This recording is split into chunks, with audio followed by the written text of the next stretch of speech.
बिस्मिल्लाहिर्रहमानिर्रहीम। Welcome to chemistry concept with Shakeel Ahmed. एक new topic के साथ हाजिर है, डेट इज़ यील्ड। तो व्हाट इज़ यील्ड बेटा? यील्ड कहते हैं प्रोडक्ट ऑब्टेन। जो भी प्रोडक्ट हम ऑब्टेन करें, चाहे वो प्रैक्टिकल यील्ड हो यानी थ्रू एक्सपेरिमेंट हो या थ्रू थ्योरेटिकल अप्रोच हो यानी थ्रू जो है ना बैलेंस केमिकल इक्वेशन के ज़रिए से हम हासिल करें, दोनों को हम यील्ड कहते हैं। तो simple yield is the name of product is also called yield. तो बेटा यील्ड कई तरीके के हैं। एक को हम कहते हैं थ्योरेटिकल यील्ड। क्या बेटा? Theoretical yield. तो बेटा what is theoretical yield? Theoretical yield क्या चीज़ है? तो बहुत ही आसान बेटा, बहुत ही आसान। वो प्रोडक्ट, वो यील्ड जो हम बैलेंस केमिकल इक्वेशन के ज़रिए से कैलकुलेट करें तो उसको हम कहते हैं थ्योरेटिकल यील्ड। सिंपल बेटा, product obtain through balance chemical equation. बेटा बैलेंस केमिकल इक्वेशन के ज़रिए से जो प्रोडक्ट हम हासिल करें उसको हम कहते हैं थ्योरेटिकल यील्ड बेटा। इसको हम बेटा इसको हम कहते हैं बेटा क्या? Also called expected yield. इसको हम एक्सपेक्टेड यील्ड भी कहते हैं, या इसको बेटा कैलकुलेटेड यील्ड भी कहते हैं बेटा। क्या? Calculated yield. ये हम कैलकुलेट करते हैं through balance chemical equation, through theoretical approach बेटा। इसमें कोई प्रैक्टिकल वर्क की ज़रूरत नहीं होती बेटा। एक होता है बेटा एक्चुअल यील्ड, एक होता है क्या बेटा? Actual yield. तो व्हाट इज़ एक्चुअल यील्ड बेटा? तो एक्चुअल यील्ड वो प्रोडक्ट है जो हम बैलेंस केमिकल इक्वेशन से हासिल ना करें, बल्कि लैब में जो है ना प्रैक्टिकल वर्क करें, एक्सपेरिमेंट करें। एक्सपेरिमेंट के बाद जो प्रोडक्ट हम हासिल करें उसको हम कहते हैं क्या बेटा? Actual yield. तो product obtain after experimental work, after experimental work. बेटा एक्सपेरिमेंटल वर्क, हम प्रैक्टिकल वर्क करें, उसके बाद हमें जो प्रोडक्ट मिले उसको हम कहते हैं क्या बेटा? उसको हम कहते हैं एक्चुअल यील्ड। इस कॉल्ड एक्चुअल यील्ड। इसलिए बेटा इसको हम कहते हैं आल्सो कॉल्ड बेटा, इसको दो नाम कहते हैं, एक्सपेरिमेंटल यील्ड या प्रैक्टिकल यील्ड इसको भी कहते हैं बेटा। Experimental or practical yield. यहाँ तक बेटा क्लियर है आपको? यहाँ तक क्लियर है बेटा? अब सुने बेटा, हमेशा किसी रिएक्शन में जो है ना एक्चुअल यील्ड जो है ना ये थ्योरेटिकल यील्ड से हमेशा क्या होगा? कम होगा। इनके कुछ रीज़न है। या जो है ना रिएक्शन रिवर्सिबल बन जाता है, तो प्रोडक्ट जो है ना दोबारा रिएक्टेंट में कन्वर्ट होने लगता है, तो रिवर्सिबिलिटी ये एक फैक्टर है। दूसरा, कंडीशन में जो है ना कुछ कमी ज़्यादती आ जाती है, जिसकी वजह से जो है ना जो एक्चुअल यील्ड है ना वो कम पड़ जाता है। इसी तरीके से बेटा ह्यूमन एरर आ सकता है, इसी तरीके से हैंडलिंग आ सकता है, इसी तरीके से बेटा टूल्स इंस्ट्रूमेंटल एरर आ सकता है, इसी तरीके से बेटा साइड रिएक्शन का होना है, मुख्तलिफ रीज़न हो सकते हैं जिसकी वजह से जो है ना एक्चुअल यील्ड ये कम पड़ जाता है। किससे? Theoretical yield. Through balance chemical equation हमने ये कंसिडर किया हुआ होता है कि इतना प्रोडक्ट बनना चाहिए, लेकिन जब हम प्रैक्टिकल एक्सपेरिमेंट करते हैं तो उतना नहीं बनता, उसमें कुछ कमी आ जाती है। तो ये कमी जो है ना मुख्तलिफ रीज़न के बिना पर आ सकती है बेटा, जो हमने अभी पढ़ा। एक होता है बेटा परसेंट यील्ड। एक क्या होता है बेटा? Percent yield. तीन बेटा परसेंट यील्ड। अब परसेंट यील्ड क्या चीज़ है बेटा? What is percent yield? तो बेटा सुने, परसेंट यील्ड जो है ना इनके रेशो को हम कहते हैं। सिंपल यहाँ पर हम लिखते हैं बेटा actual yield, what actual yield divided by बेटा थ्योरेटिकल यील्ड मल्टीप्लाई बाय 100 बेटा। सिंपल इसको हम क्या कहते हैं? इसको हम कहते हैं परसेंट यील्ड बेटा। यहाँ पर हम सिंपल लिखते हैं परसेंट यील्ड। ये क्या चीज़ है बेटा? ये actual yield divided by theoretical yield multiply 100 बेटा। इसके ज़रिए से हम रिएक्शन का एफिशिएंसी मालूम कर सकते हैं बेटा। रिएक्शन का एफिशिएंसी बेटा क्या? Efficiency of a chemical reaction is checked by percent yield. किस तरह का एफिशिएंसी बेटा? इस तरह बेटा, अगर बेटा जो परसेंट यील्ड है ना ये 100 के करीब हो, तो हमें इससे ये पता चलेगा कि जो हमारा रिएक्शन है ना ये इफ़िशिएंट है, ये फ्रूटफुल है, इसमें जो है ना यील्ड यानी प्रोडक्ट ज़ाया नहीं हुआ है।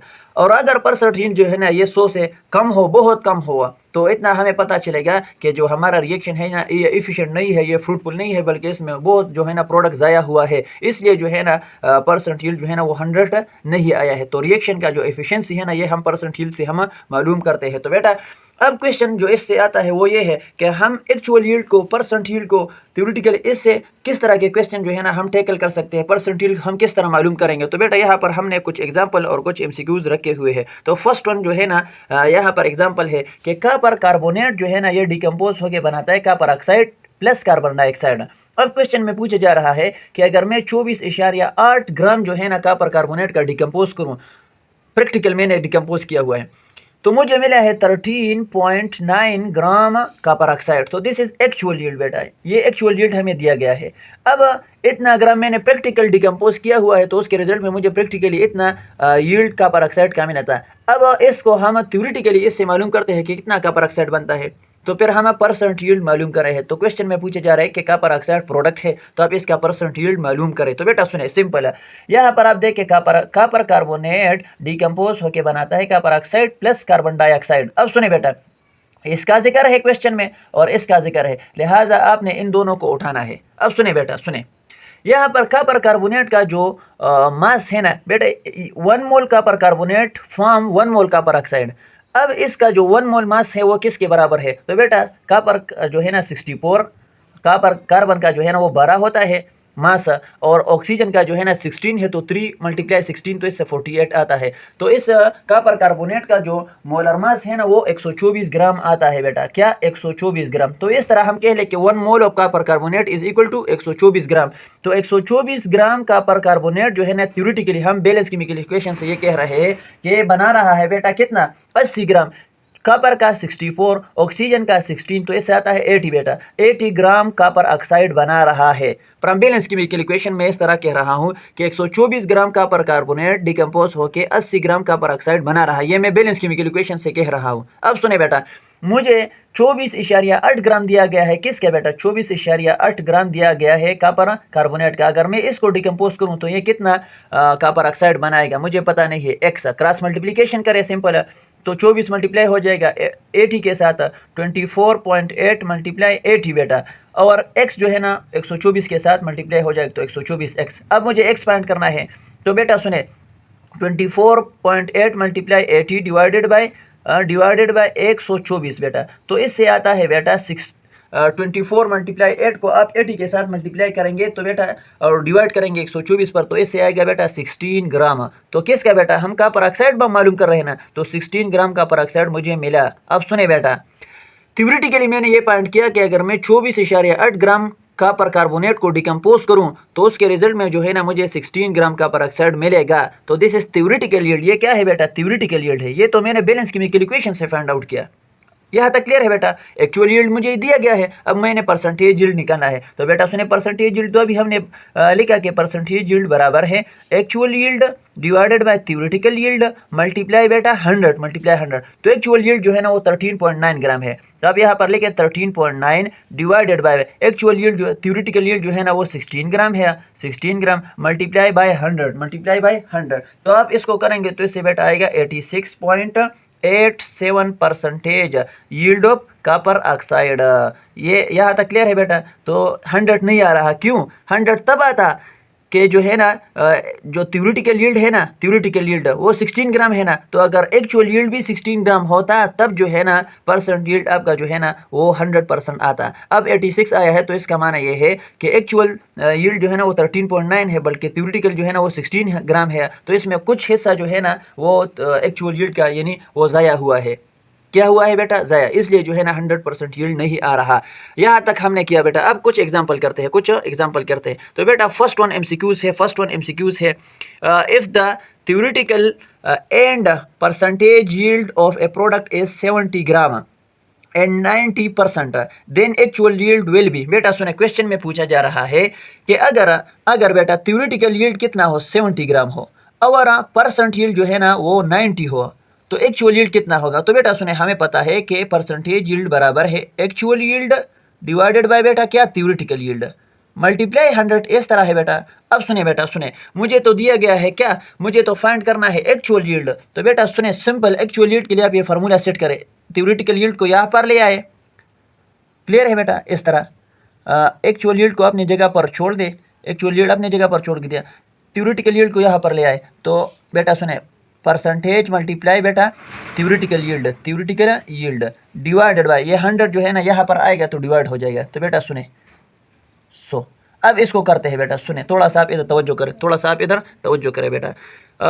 परसेंट कितना दिया गया है 90 मल्टीप्लाई बेटा थ्योरेटिकल यील्ड कितना दिया गया है 70 है, डिवाइडेड बाय 100 है ना। तो बेटा सुने 100 का एक जीरो इस 70 के जीरो के साथ कैंसिल हो जाएगा, 10 रह गया, 10 का एक जीरो 90 के एक जीरो के साथ कैंसिल हो जाएगा, तो 9 और 7 रह गया, तो 9 मल्टीप्लाई 7 इससे आता है बेटा क्या 63 ग्राम। तो 63 ग्राम जो है ना ये क्या है थ्योरेटिकल यील्ड है। सेकंड वन एमसीक्यू है बेटा, if amount of product obtain in a chemical reaction is 250 gram while it's theoretical yield is 500 gram, it's percentage yield will be. बेटा सुने एक केमिकल रिएक्शन में जो है ना एक्चुअल यील्ड जो है ना वो 250 ग्राम आया हुआ है और थ्योरेटिकल यील्ड जो है ना वो 500 था। तो बेटा सुने परसेंट यील्ड कितना होगा, तो बिल्कुल आसान है। परसेंट यील्ड मालूम करने के लिए बेटा actual yield divide by theoretical, तो एक्चुअल 250 है, थ्योरेटिकल जो है ना वो 500 है, मल्टीप्लाई क्या बेटा 100। तो बेटा 500 का 250 हाफ आता है ना, तो सिंपल इसका 50% क्वेश्चन आंसर आएगा बेटा। तो आप इसको इजीली सॉल्व कर सकते हैं बेटा। Next MCQs if 12 gram of carbon produce 11 gram carbon dioxide then what will be percentage yield. अगर 12 ग्राम को हम बर्न करें, कंबस्ट करें, तो बेटा सुने और वो बनाए बेटा क्या 11 ग्राम कार्बन डाइऑक्साइड प्रैक्टिकली है, तो परसेंटेज यील्ड कितना होगा। तो बेटा सुने इसको हम इजीली यहाँ पर जो है ना आप थोड़ा सा इधर तवज्जो करें बेटा, कार्बन ऑक्सीजन के साथ बर्न होता है तो बनाता है CO2। तो बेटा सुने कार्बन 1 मोल, यहाँ पर CO2 भी 1 मोल बन रहा है, तो इसका 1 मोल जो है ना वो 12 ग्राम के बराबर है और इसका 1 मोल जो है ना वो 44 ग्राम के बराबर है। अब सुने बेटा अगर 12 ग्राम जो है ना इसका 11 बना रहा है 11 ग्राम, तो बेटा सुने 11 जो है ना 11 ये 44 का जो है ना 25% आता है। कितना 25% कितना आता है बेटा 25%। 44 को आप हाफ कर दे तो 22 आएगा, 22 को फर्दर हाफ करे तो 11 आएगा, तो इट्स मीन ये क्या बना रहा है 25% बना रहा है 25%। थ्योरेटिकली तो हम कहते हैं कि 12 ग्राम बनाएगा 44, तो बेटा सुने और यहाँ पर हम कह रहे हैं कि एक्चुअल जो है ना वो 11 ग्राम बना रहा है, तो 11 को जब आप डिवाइड करेंगे 44 पर और मल्टीप्लाई करेंगे 100 पर, तो इससे यही 25% आएगा बेटा। तो ये एमसीक्यूज भी टेकल हुआ। लास्ट वन एमसीक्यूज हमने रखा है बेटा, if a percentage yield is a 75% then actual yield is a।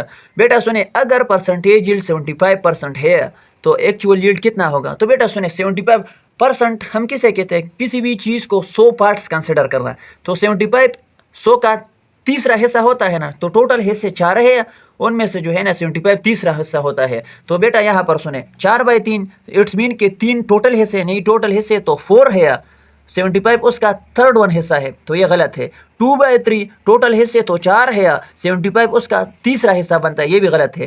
3/4 बिल्कुल। थ्योरेटिकल यील्ड जो है ना वो 100% तो 4 हिस्से है, तो 75 उसका क्या आता है बेटा थर्ड हिस्सा आता है। तो दिस इज़ करेक्ट ऑप्शन बेटा। तो उम्मीद है आपने बहुत कुछ सीखा होगा। यहाँ तक जो है ना हमने चैप्टर 1 स्टाइकोमेट्री के कंसेप्ट को तकरीबन ऑलमोस्ट ख़त्म किया। इंशाल्लाह जो है ना मज़ीद कंसेप्ट रोज़ाना के लिहाज से आपको मिलेंगे। आप चैनल को सब्सक्राइब करें ताकि आप जो है ना रोज़ाना के हिसाब से कुछ न्यू ट्रिक्स कुछ न्यू कंसेप्ट आप सीखें और बिल्ड करें, ताकि आपको जो है ना MCQ टैकल करने में फिर कोई प्रॉब्लम ना हो। अस्सलाम वालेकुम रहमतुल्लाह।